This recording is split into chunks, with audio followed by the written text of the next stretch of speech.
Ali bin Abi Thalib punya kisah yang unik-unik. Yang jelas manusia ini adalah manusia yang sangat luar biasa. Apalagi dia adalah sepupu Nabi Muhammad alaihissalam dari Ahlul Bait yang sangat mulia. Ali bin Abi Thalib dapat predikat dari Nabi SAW di perang Khaybar.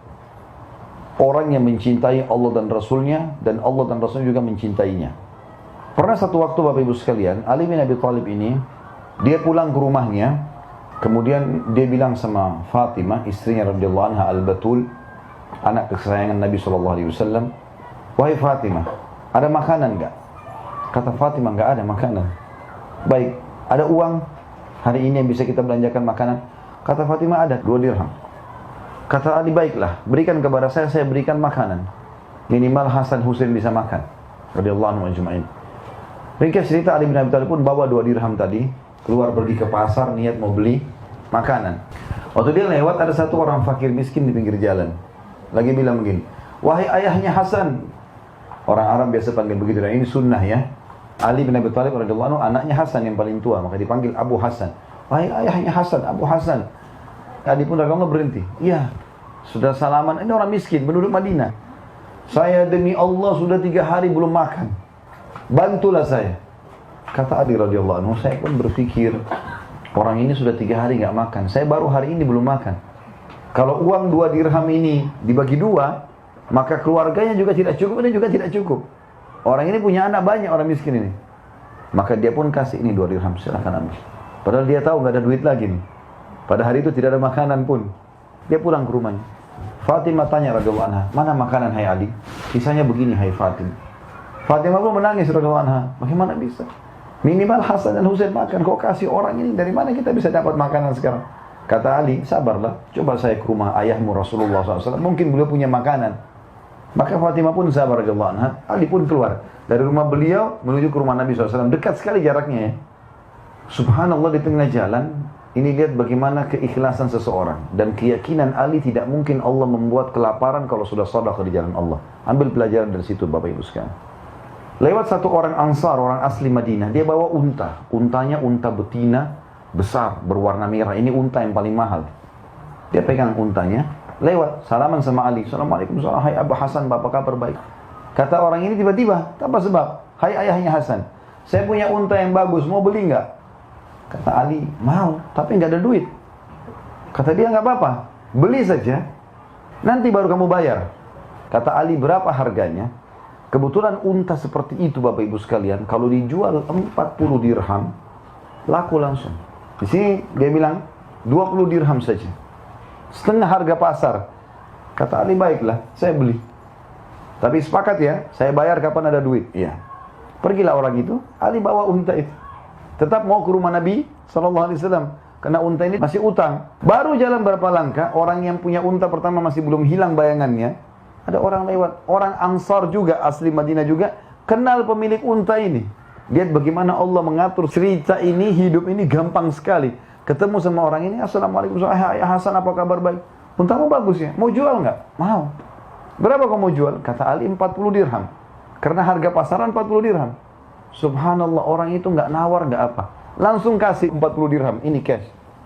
Ali bin Abi Thalib ambil, kejar orang yang pemilik pertama unta, bayar 20 dirham. Dapat 20 dirham cash. Sedekah 2 dirham, dapat 10 kali lipat. Maka dengan itu, Ali bin Abi Thalib bisa beli makanan buat keluarganya sebulan. Keyakinan. Yakin tentang apa yang Allah perintahkan benar. Bapak Ibu, kalau Allah halalkan, baik buat kesehatan, buat segala macam, nikmati. Allah haramkan, buruk, jangan diganggu. Tidak usah coba-coba. "Oh, ini babi haram, tapi saya mau tahu dagingnya." Nggak perlu coba. Ada sapi, ada kambing, ada ayam, ada ikan, nggak usah makan, itu haram. Karena yang haram itu sedikit. Khamr, nggak boleh minum khamr. Allah ganti susu, madu, sirup, air putih, banyak. Nggak boleh zina, boleh nikah. Jadi Allah kasih solusinya. Jadi yang haram itu sedikit sebenarnya. Kisah yang lain, saya sangat tertarik dengan kisah ini karena saya lihat luar biasa untuk menambah keimanan. Ali radhiyallahu anhu pernah satu waktu kehilangan baju perang. Cari baju perangnya nggak ada. Sudah berapa hari dicari nggak ketemu. Waktu dia lagi jalan-jalan di pemukiman masyarakat Kufah, rupanya ada orang Yahudi di situ. Dia lewat depan rumah orang Yahudi ini, ada baju perangnya dia, lagi dijemur. Ali tahu betul radhiyallahu anhu ini baju perangnya. Tapi dia tidak ambil langsung. Lihat bagaimana seorang muslim bermuamalah. Dia ketuk pintunya Yahudi itu sambil dia berkata, "Hai Yahudi, saya mau nanya." Kata dia, "Iya. Itu baju perang di depan punya siapa?" Kata si Yahudi, "Punya saya. Jelas-jelas di rumah saya, punya saya, hai Amir Mukminin." Waktu itu Ali raja loh ya. Ini raja muslim lagi bicara sama masyarakat biasa kafir lagi.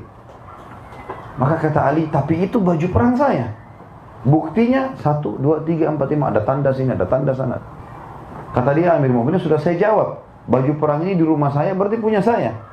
Apa kata Ali? Ada 3 kejadian Bapak Ibu sekalian yang membuat Yahudi ini syahadat. Masuk Islam gara-gara 3 kejadian ini. Yang pertama, Ali bilang, "Baiklah kalau gitu, kita ke pengadilan aja."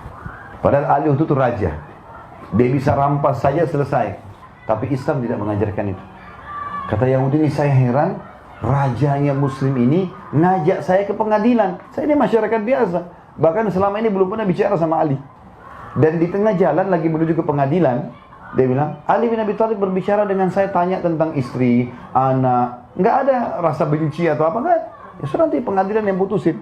Kata Yahudi ini, "Saya kagum lihat ini. Ini kejadian pertama yang sudah membuat dia kagum nih. Kalau ini raja Yahudi mungkin sudah main rampas aja nih. Masih ngajak ke pengadilan, di tengah jalan pun tidak bicara masalah produk itu. Bicaranya masalah anak, istri, bagaimana anak kamu, istri kamu. Karena dia raja, dia mau tahu adil nggak sama masyarakat ini." Dia bilang kejadian kedua yang membuat saya kagum adalah waktu masuk ke pengadilan. Jadi orang lagi pada duduk semua nunggu majelis hakim. Hakimnya lagi memutuskan, 2 orang maju gitu kan. Dia bilang Ali bin Abi Thalib ini memberikan salam untuk umat Islam di dalam pengadilan. Uniknya mereka semua jawab salam tapi tidak ada yang berdiri. Nggak ada yang berdiri, dia raja datang salaman. Mungkin kalau kita gitu presiden datang, mungkin kita berdiri. Ini nggak ada yang berdiri, nggak ada yang apa. Dan si hakim pun waktu itu Shuraih namanya Al-Qadhi yang terkenal dengan keadilannya.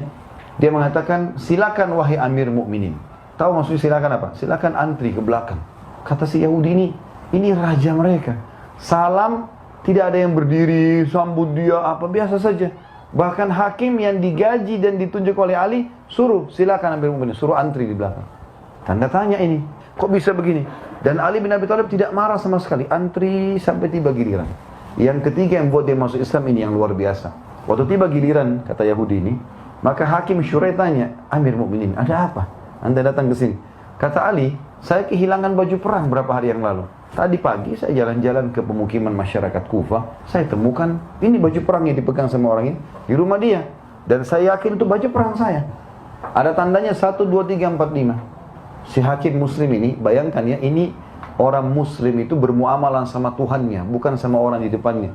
Walaupun ini rajanya, tapi dia sekarang di pengadilan dan sedang mencari kebenaran. Kata Shuraih, "Baik Amir Mukminin, saya akan bertanya pada Yahudi. Bagaimana ceritanya hai Yahudi?" "Saya sudah jawab Amir Mukminin. Waktu di rumah saya dia sudah tanya. Jelas baju perang ini di rumah saya, berarti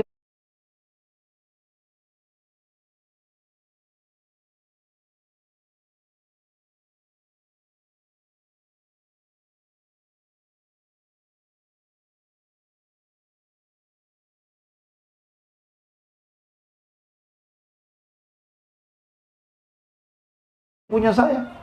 Maka hakim balik lagi ke Ali, "Ya Amir Mukminin, apakah Anda punya saksi?" Kata Ali, "Tidak ada yang kenal baju ini kecuali istri sama anak saya." Istrinya, Fatimah, sudah lama meninggal. Karena Fatimah meninggal setelah meninggalnya Nabi Alaihissalam di zaman khilafahnya Abu Bakar.